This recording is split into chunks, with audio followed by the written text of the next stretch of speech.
ఇతని పేరు ఎడ్ గెయిన్. అమెరికాలోని విస్కాన్స్ కి చెందినవాడు. Details of the case. Ed gain 2 మహిళలను హత్య చేసినట్లు ఒప్పుకున్నాడు. కానీ అక్కడితో అతని దుర్మార్గాలు ఆగలేదు. అతను తనకు దగ్గరగా ఉన్న స్థానిక శ్మశాన వాటిక నుండి మృతదేహాలను వెలికితీసి వాటితో లైంగిక చర్యలకు పాల్పడ్డాడు. 1957లో అతని ఫామ్ హౌస్ లో పోలీసులు పరిశోధన చేసినప్పుడు వారు భయంకరమైన దృశ్యాలను చూశారు.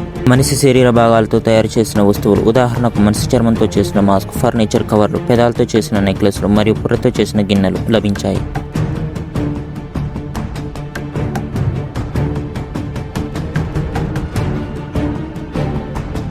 కోర్టు అతన్ని మానసిక అనారోగ్యంతో ఉన్నట్లు నిర్ధారించి నేర విచారణకు అనర్హుడిగా ప్రకటించింది.